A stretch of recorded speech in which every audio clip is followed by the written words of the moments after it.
Hello rocket fans, and welcome back to the Copenhagen Suborbital's Rocket Shop, where we continue working on the world's only crewed crowd-funded space rocket Spica. Today is March 1st and it is time for some rocket updates. We will get to the propellant tanks in a second because we were not quite finished with our long-seen Welds last weekend. But first we would like to give a big thanks to Benet who helped us and Martin with making a ventilation duct for our ceramics oven. Benet initially came by for one of our tours the day before but decided to come back and help us the next day as well.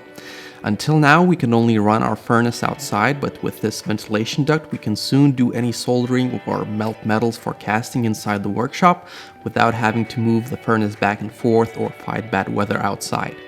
But if you came here for rocket propellant tanks, then know that there is a part 1 of this video from last week, linked in the comment section below.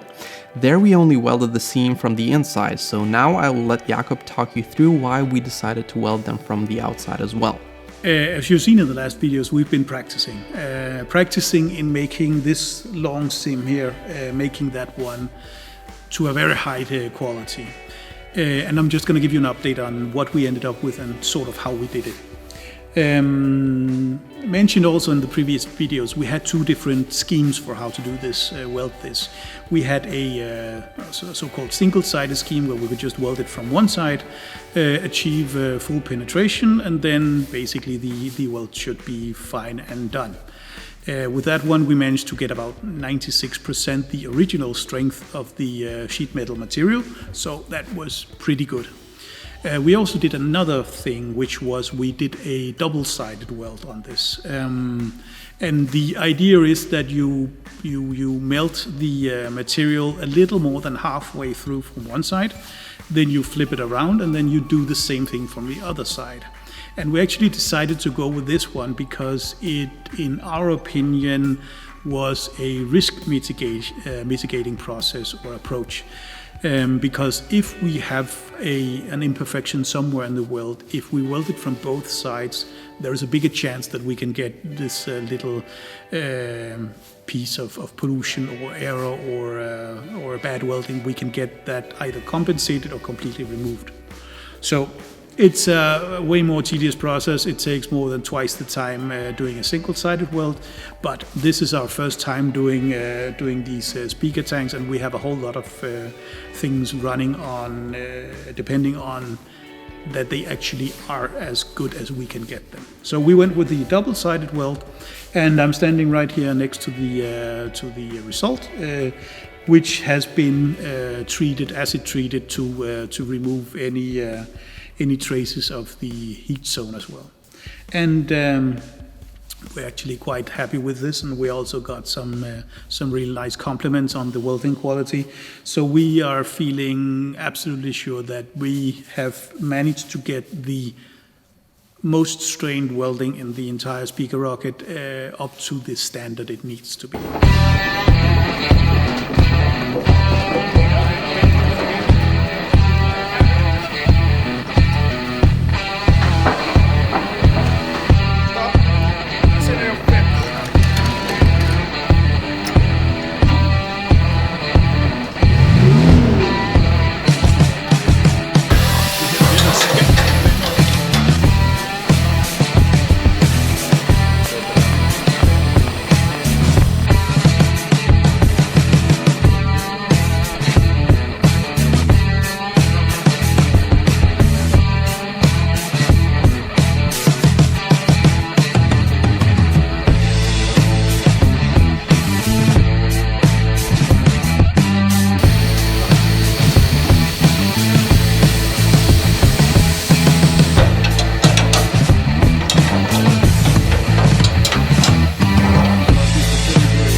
So from here on, the next step in the process is welding up the end caps all the bulkhead fittings and all the things that we need to add to the end caps before we finally weld up the end caps and the cylindrical section. Then we should have some pretty big stainless steel propellant tanks.